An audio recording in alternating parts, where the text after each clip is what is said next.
Hi guys, it's been a while. Hope you've been good. Happy 2021. So, do you have any New Year's resolutions? Well, I have a number to do plenty of videos for you guys, mostly DIYs, very simple projects with locally available materials. Yes, welcome.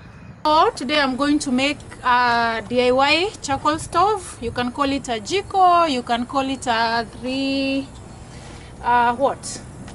stone fireplace, but with an artistic touch.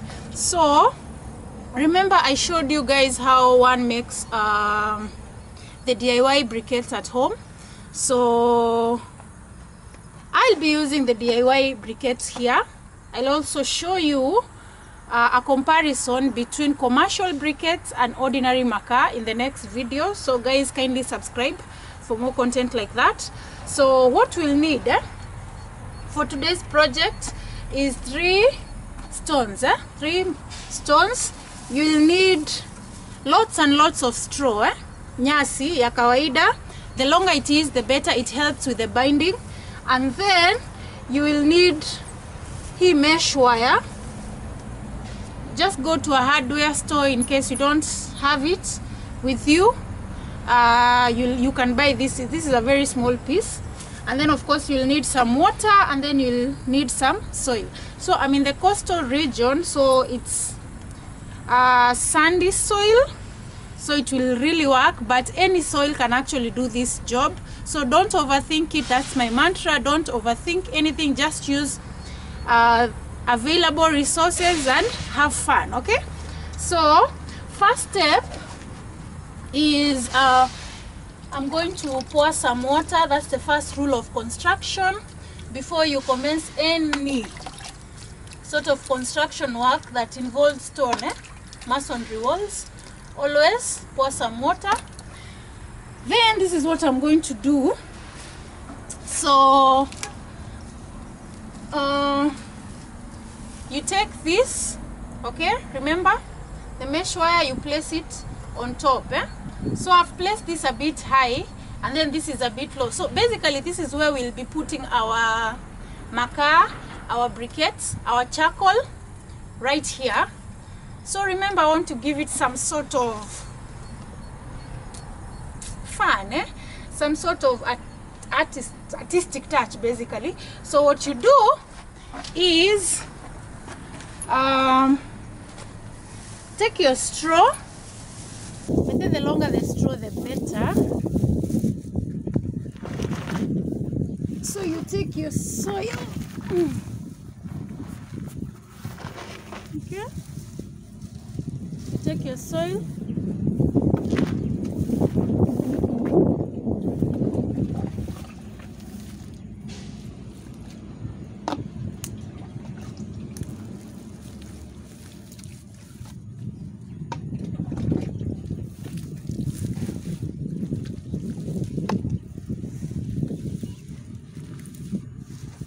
see this?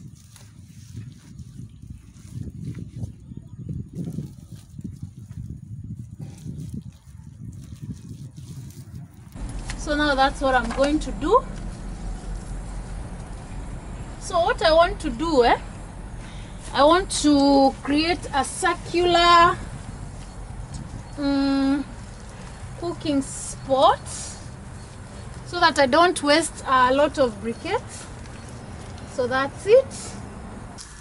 How thick do I want you to be? So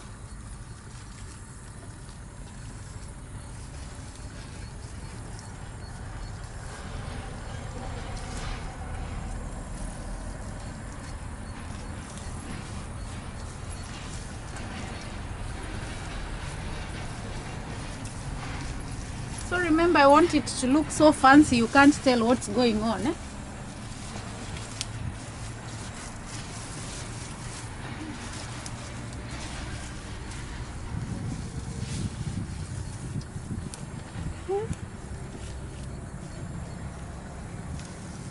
I don't want these sharp corners, so I'm going to I want that smooth flow. that can only be achieved by this kind of thing. So if you're really into symmetry, then you should get a life. But anyway, if you're really into symmetry, then this is not really necessary. But you'll see what I mean once this is done. You'll see what I mean. I want it all to mesh into one beautiful cooking delight. Okay? But then make sure you get a stronger base. This one is a bit weak. I think I'll replace it in the near future.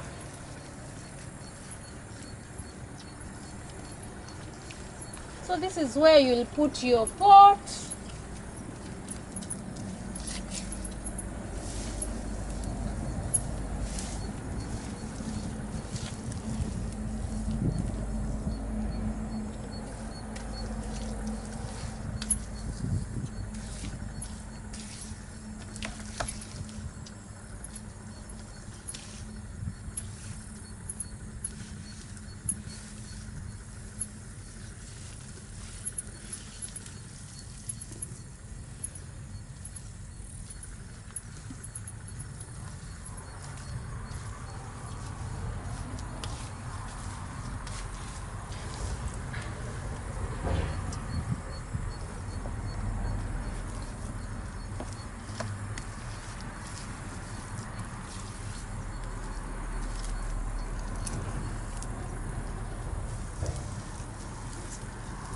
Guys, tell me, what would you like for me to do next?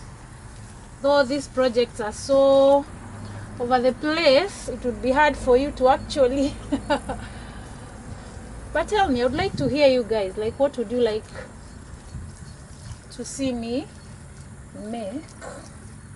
So guys, remember my next video, I'll be showing you how commercial charcoal compares to DIY briquettes, the one we made. I hope you've watched that video, and guys, subscribe. Compared to the ordinary makaa that you get when you go to the shop. Of course, we hear briquettes, they burn like 3 times longer. Sometimes it sounds like a lie. So we are gonna put that to the test, using this one right here.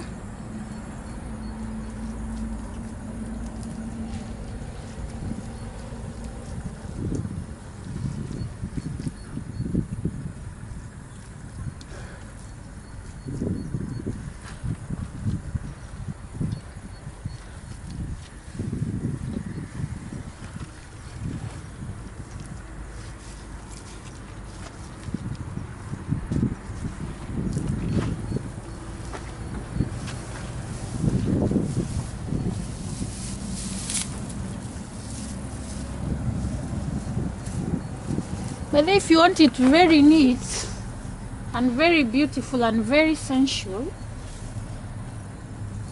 just get very long grass, use lots of soil. It really does make a difference.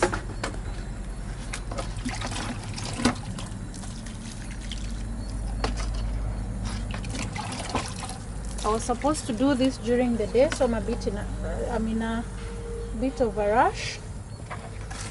But then, yeah, here we are.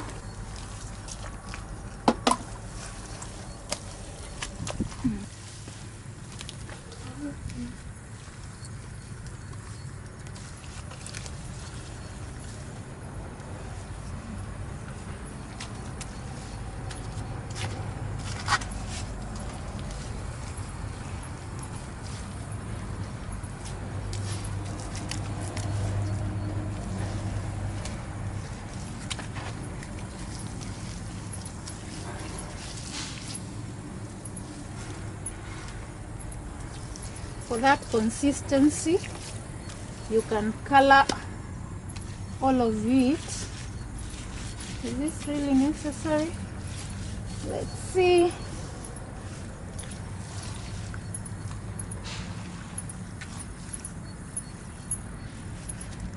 But if you're in Nairobi, the sand works so well. The soil over there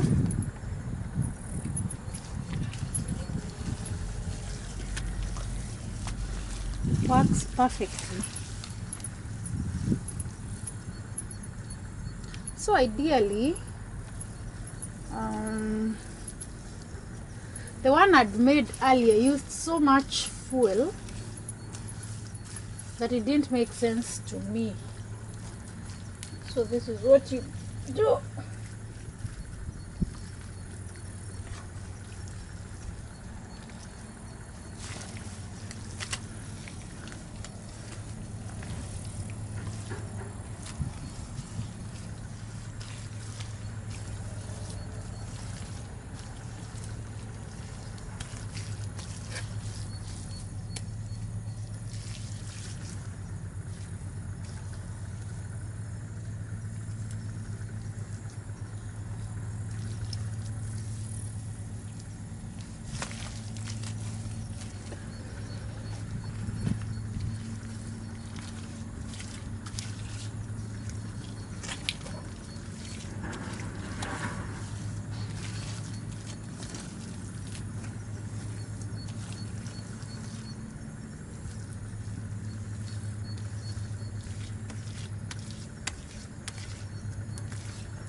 This is what you do. You can even put some stones here for some bit of support. I'm putting pebbles here just below.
So guys, we need to make this base because this is where ideally we'll be placing our sufurias, a bit strong. So this is something I got around the backyard. You can buy some hoop iron, some binding wires would work. Basically something to offer very good support. So I'll actually do this. I'll work it around the base of this circular part. Okay.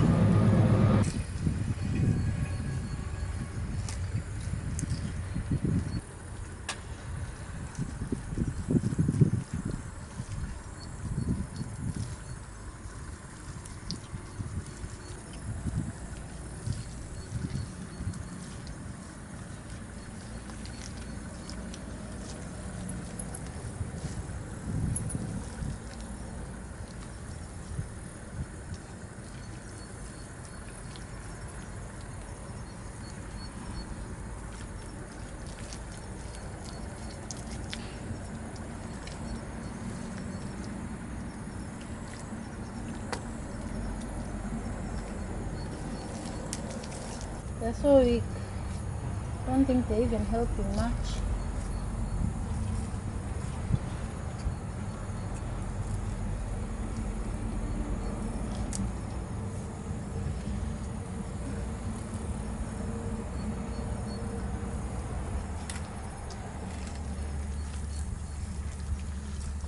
So what is left is to smoothen it out.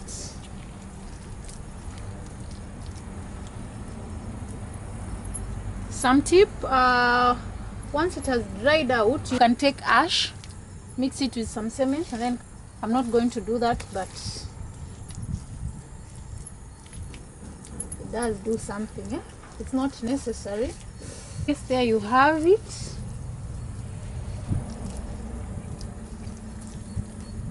So I'm going to use these nails for the handles to hold your sufuria while cooking. So there is one, just normal nails. The second one, you can use old spoons if you have old spoons. So there is nail 2, nail 3,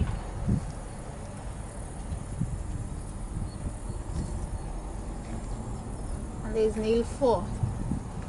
So this is where your sufuria will rest.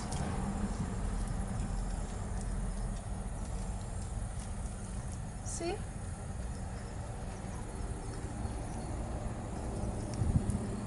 Old useless spoons would be perfect for this.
So you let it dry out, but ideally you should not let it dry out under direct sunlight. So cover it with a polythene bag for some time, let's say for a week or so, and it will be as strong as a mule. But if you don't feel like that, you can start using it, but then there will be some uneven heat, because it will be hot inside, so that might cause some cracks. If you want it to be crack free, then exercise patience.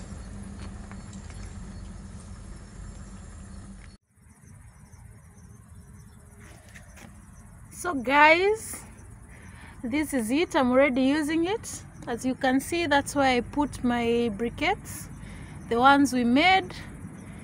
That's the charcoal stove. You can see there it's using very little space, very little space. So I'm making my ugali. So guys, tell me, have you tried this project yet? Will you try it? What do you think? Comment down below. Thank you.